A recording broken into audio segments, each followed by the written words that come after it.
제발 MZ스럽고 싶은 대학생들의 신문화 탐색기 트집입니다. 이달의 트렌드, 이달의 이슈만 골라 소개하는 트렌드에 미친 사람들의 트렌드 탐구쇼, 트친쇼 다시 인사드립니다. 오늘 트친쇼에서는 하나의 주제를 잡고 심도 있게 이야기를 나눠볼까 해요.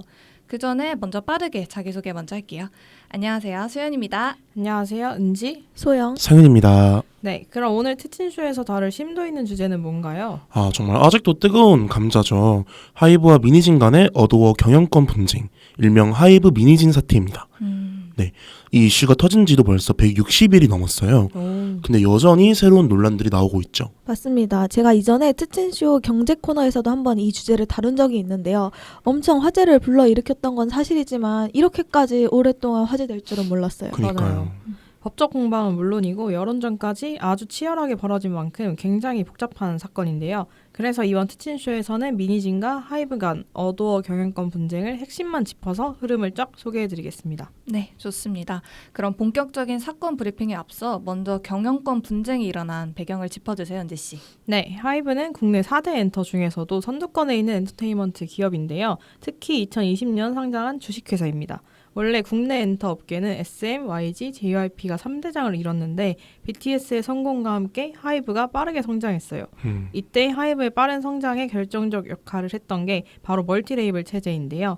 기존 기획사들이 1인의 총괄 프로듀서 아래에서 운영되던 것과 달리 하이브는 모 회사 산하에 여러 레이블을 두어 각 레이블이 독립적이고 창의적으로 그룹을 기획하고 육성할 수 있도록 체제화하였습니다.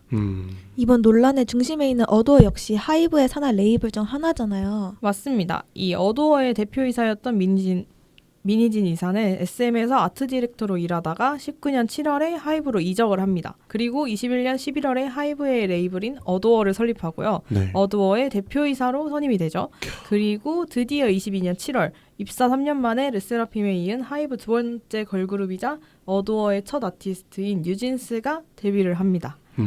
여러분도 모두 체감하셨겠지만 뉴진스는 데뷔와 동시에 떴잖아요. 그쵸. 데뷔곡부터 어텐션, 하이보이, 쿠키, 트리플 타이틀 전략으로 대중들에게 뉴진스를 제대로 각인시켰고 바로 다음 컴백이었던 디토, OMG, 슈퍼시아이 등등 컴백할 때마다 진짜 성공대로를 달렸었죠.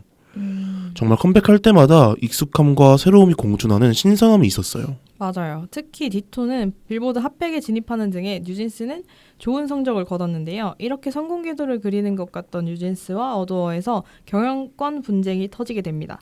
올 4월 22일 민 대표가 어도어의 경영권 찬탈을 계획하고 이를 실행에 옮긴 정황을 확보했다는 기사가 보도되었죠. 네, 구체적으로 어떤 내용이었죠? 네, 하이브 측에서는 민 대표를 포함한 어도어 경영진이 어도어를 모기업인 하이브로부터 독립시키고 경영권을 탈취하려는 정황이 드러났다면서 이들의 사적 대화록을 공개했고요. 또 경영권 탈취를 목적으로 취득한 핵심 정보들을 외부에 유출한 의혹, 이 과정에서 부적절한 외부 컨설팅을 받은 정황을 포착했다면서 내부 감사를 실시하고 민 대표의 해임을 요구했습니다. 이후 추가로 경영권 탈취 시도 정황이 담긴 프로젝트 1945라는 제목의 문건을 어도어 부사장의 이메일로부터 확보했다고 주장을 했고요.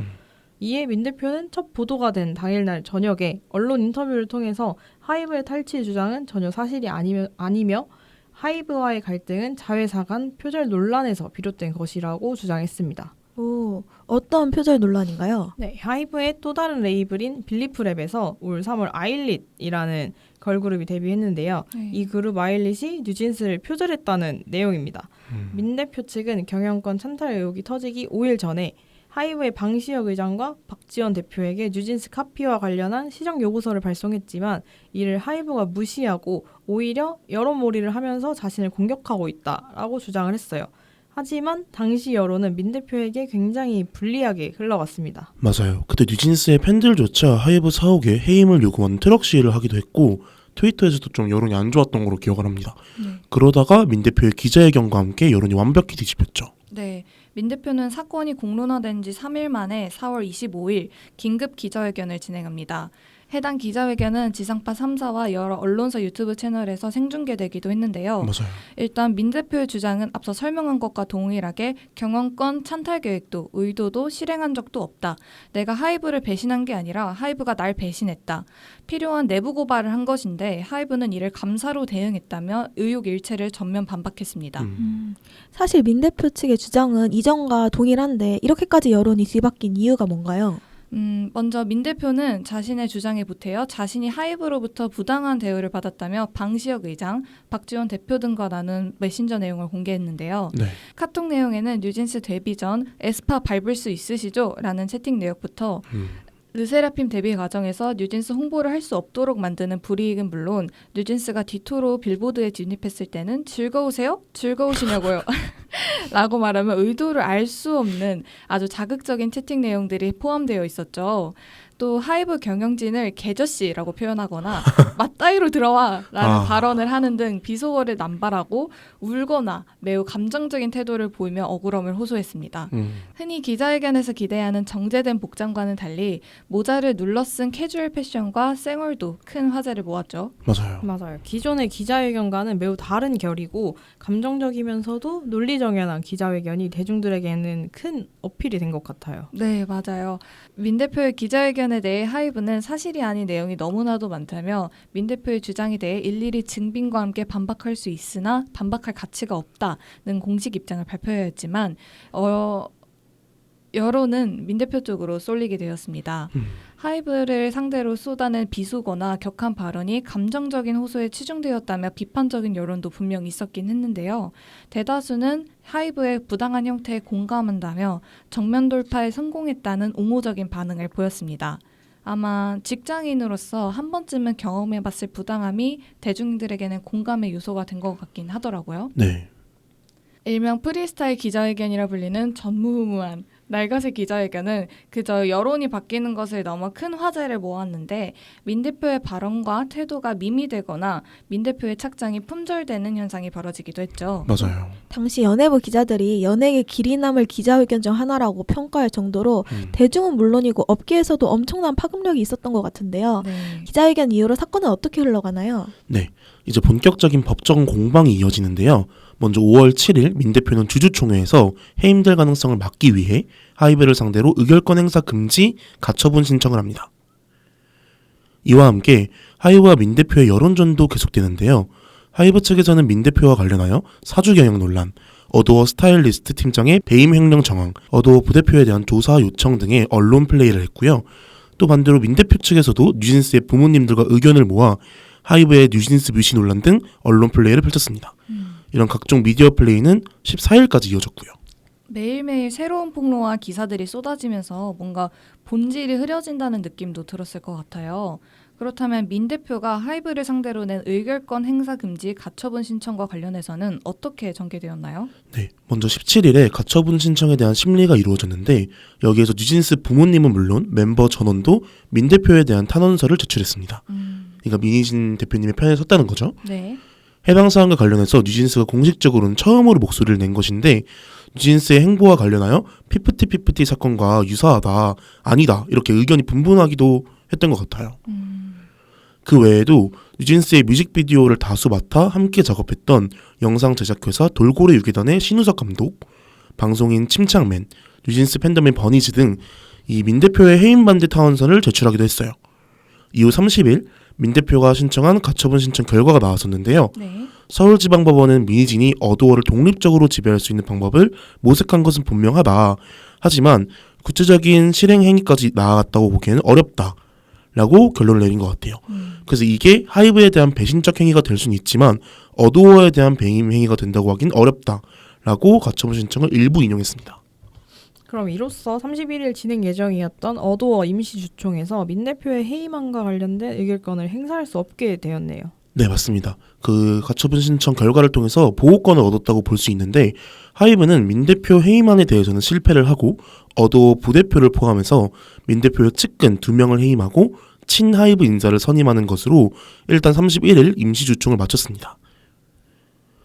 어도어에서의 입지가 좁아진 민 대표는 2차 기자회견에서 하이브에 대한 화해의 메시지를 전달하기도 했는데요. 하지만 갈등이 끝날 리가 만무하죠. 맞습니다. 먼저 5월 31일에 민희진 대표가 기자회견을 열었음에도 불구하고 하이브는 여전히 민 대표에 대한 고발을 취소하지 않았어요. 네. 네, 이걸 보면 하이브 측은 화해 의지가 없다고 볼 수 있죠. 또 재미있는 건 국내 여론은 민 대표에게 다소 우호적인 편이었지만 해외에서는 완전 정반대였거든요. 맞아요. 네, 특히 하이브의 타 아티스트가 민 대표 때문에 피해를 보고 있다는 이유로 민 대표의 퇴사를 요구하는 국제 청원까지 이루어졌습니다. 주로 아미가 그쵸, 그쵸. 반발을 많이 했죠. 해외 여론은 국내와 좀 다른 분위기였네요. 그 이후 상황은 어떻게 흘러갔나요? 일단 6월 10일에 빌리프랩에서는 표절 논란에 대한 입장 영상을 올렸습니다. 네. 근데 좀 설득력이 부족해서 오히려 국내 여론은 나빠졌어요. 맞아요. 네, 또 디스패치 측에서 총 2차례에 걸쳐서 좀 하이브에게 유리한 보도를 했었는데 네. 먼저 23일 1차 보도에서는 어도어가 하이브의 또 다른 산하 레이블인 소스뮤직으로부터 뉴진스 멤버들을 빼앗아 왔다는 보도를 했어요. 네, 이제 연습생 상황일 때. 아, 그래서 연습생 영상 공개한 게 이건가요? 네네, 맞습니다. 아, 네, 그런데 또 민 대표 측에서도 이제 뉴진스 부모님들과 함께 이제 인터뷰를 해가지고 오히려 소스뮤직 측에서 뉴진스 멤버들을 방치했다며 반박을 해서 입장 충돌을 다시 빚었습니다. 아, 하이브와도 싸우고 빌리프랩의 소스뮤직까지도 진짜 너무 복잡한데요. 그럼 디스패치의 2차 보도는 어떤 내용인가요? 네, 25일에 디스패치에서는 민 대표의 카톡 내용을 공개를 하면서 민 대표와 관련한 사내 성희롱 사항, 직장 내 괴롭힘 신고 등의 폭로를 보도했는데요. 네. 이러한 여론전으로 여론은 사건과 관련 없는 민 대표 흠집내기라는 입장과 또 민 대표의 행실을 비판하는 입장 두 가지로 갈리게 됐습니다. 맞아요. 이때 하이브 종토방 들어가면 진짜 아저씨들은 개같이 아저씨는 진짜 엄청 까고 트위터에서는 또 막 분분해지고 맞아요. 그랬던 기억이 나요. 정말 진짜 사건이 끝도 없는 것 같아요.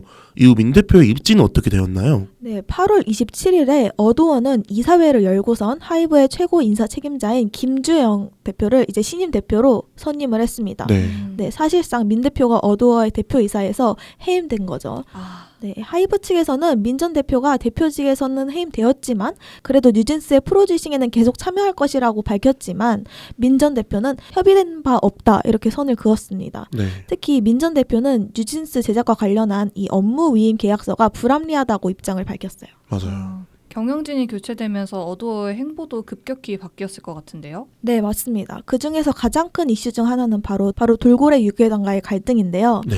어도어에서 뉴진스의 뮤비를 담당하던 그 돌고래 유괴단 측에다 기존 자체 채널에서 업로드된 뉴진스 관련 영상들을 모두 삭제해라 이렇게 통보를 했고 이에 신우석 감독도 더 이상의 어도어와의 협업은 불가능할 것 같다면서 갈등을 빚었습니다. 이런 혼란스러운 상황 속에서 자체 소통 앱인 이 뉴진스가 사용하는 포닝이나 시상식 수상소감 등에서 간접적으로나마 입장을 밝혔던 멤버들도 9월 11일에는 라이브 방송을 직접 열어서 입장 표명을 했는데요. 네. 특히 그 내용을 보면 9월 25일까지 민 전 대표가 복귀하며 경영과 제작 모두를 맡도록 해달라는 최후 통첩을 날렸습니다. 네. 근데 이제 그 말했던 25일 날 어도어는 이사회를 열어서 민 전 대표의 사내 임기를 연장해 프로듀싱을 맡는 거는 이제 하도록 하겠다. 하지만 대표이사 복귀는 불가능하다. 이런 결정을 내렸습니다. 네. 사실상 뉴진스의 최후 통첩 요청 거부네요. 이후 BTS 멤버 정국이 뉴진스를 지지하는 게시물을 올리기도 했잖아요. 네, 맞습니다. 정말 수많은 입장들이 충돌하고 있는 상황인 거죠. 최근 28일에는 민 전 대표가 해임 이후로는 처음으로 강연에서 모습을 드러냈는데요. 네, 또 여론이 재밌더라고요. 네, 들끓었죠. 너무 재밌었어요. 하이브와의 분쟁에 대한 의지를 내비치는 발언을 해서 여전히 갈등이 계속될 것임을 암시했습니다. 아, 이렇게 핵심만 정리했는데도 듣다 보니까 지치는 건 저뿐인가요?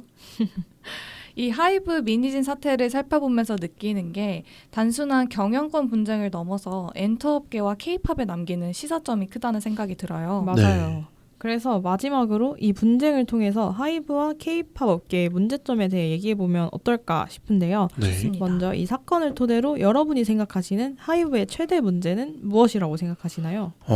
정말 많다고 생각을 하는데 일단 첫 번째로 가장 우선적으로는 레이블의 독립성을 보장하지 않는 것이 가장 큰 문제라 생각해요. 그 멀티 레이블의 장점은 모기업의 자본력을 바탕으로 다양한 레인지의 장르를 시도하고 아티스트를 배출할 수 있다는 거라 생각합니다. 네네.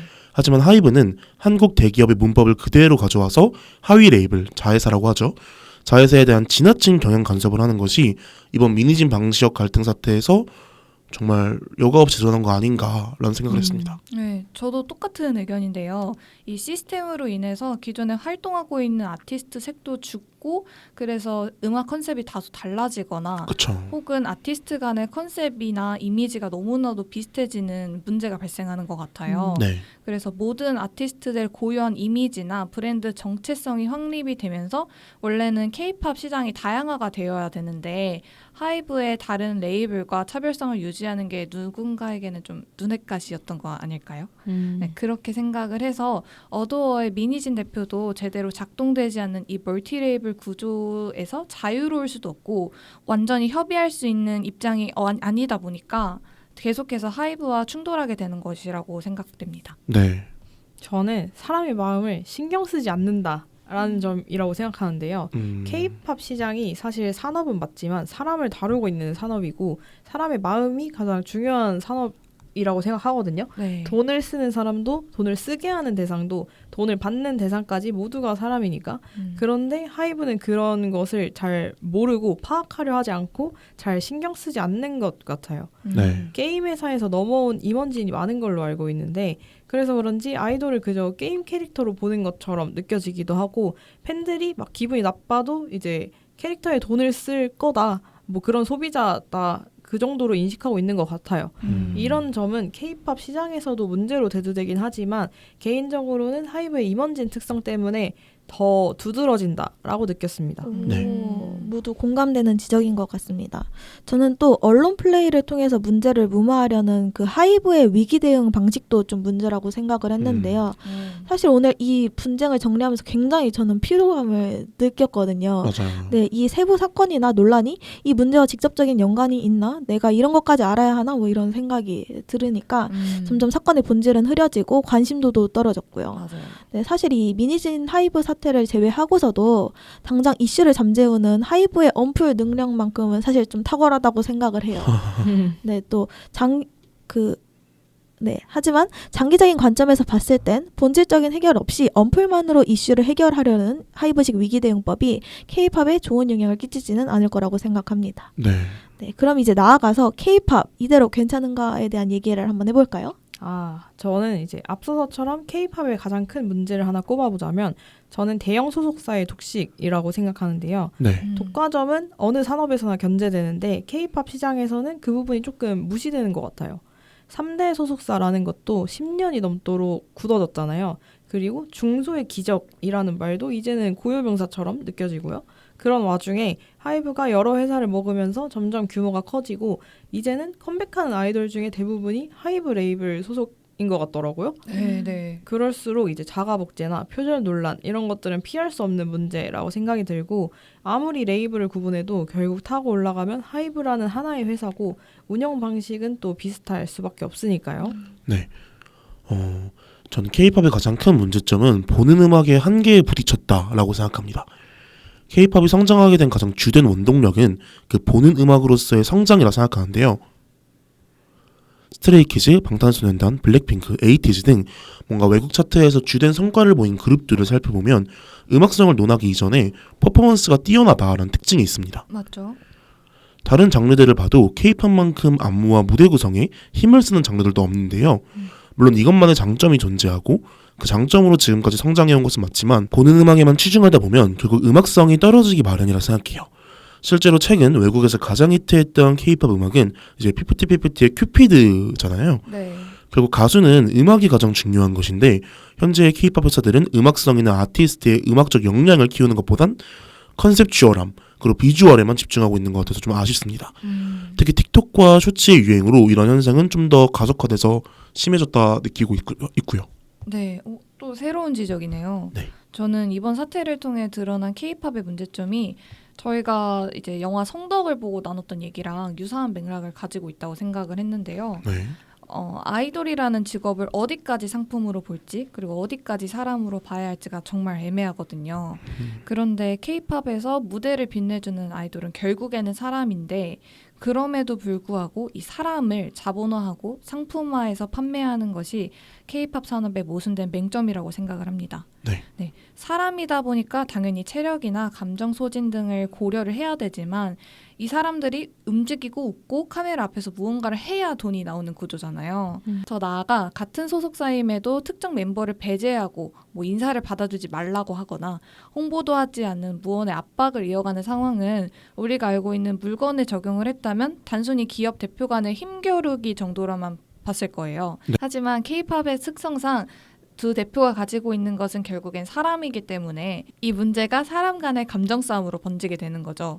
결국 이런 구조는 아이돌 개인의 감정과 건강을 무시하고 상업적 이익만 추구하게 되는 구조로 이어지게 되면서 K-팝 산업의 지속 가능성에 대한 의문을 불러일으키는 것 같아요. 네. 저는 판매자가 소비자보다 갑이 되는 그런 K-팝의 좀 기이한 시장 환경이 큰 문제라고 봤습니다. 네, 특히 해외 음악 산업, 예를 들면 미국 같은 데서도 K-팝의 음악 자체보다는 팬덤 문화나 이를 통한 산업적 가능성에 좀 더 큰 관심을 가지고 있다고 들었어요. 네. 이른바 팬덤 장사라고 하죠.